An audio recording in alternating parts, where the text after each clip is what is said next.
The Comet was wheeled out complete on July the 25th, 1949, well within 3 years from the start of detailed design work. To have built and tested a prototype first might have made it out of date by the time production had got into full swing. Operator and builder must have close technical liaison to know how large a step in design can be made with confidence and justified by traffic needs without the delay of the prototype system.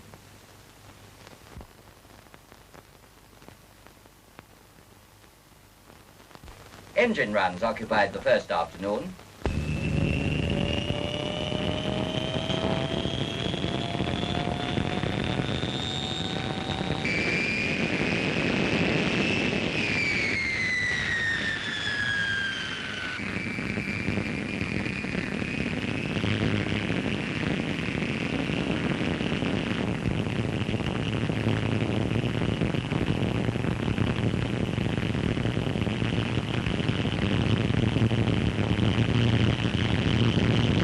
In the evening, a few minutes were spent trying out the handling of the aircraft on the ground, particularly the power-actuated nose-wheel steering.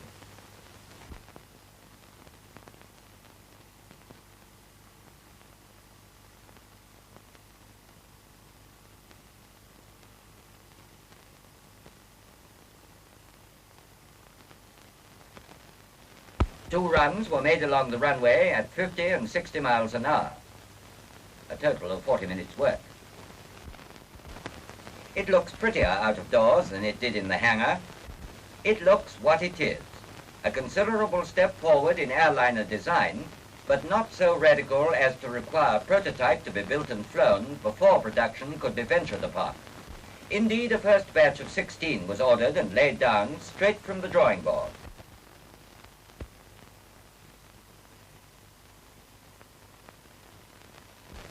Next day was all engine runs and preparation. Wednesday morning early, a third run was made and the nose wheel nodded off. An hour later, on her fourth run, the Comet left the ground for 500 yards. And this was at once repeated.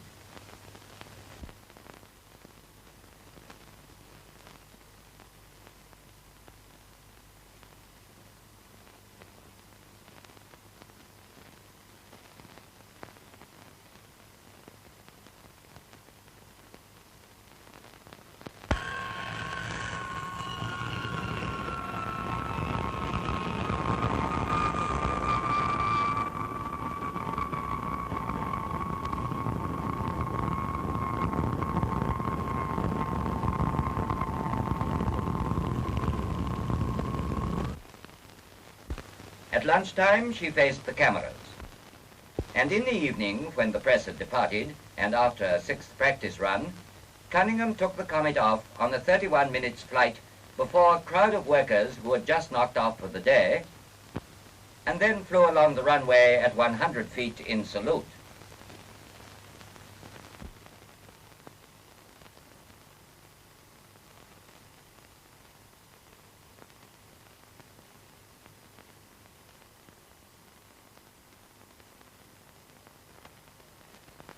The Comet came in to a spontaneous ovation. Men who had worked a couple of years on the aircraft could at once sense that their product was a basically sound aeroplane.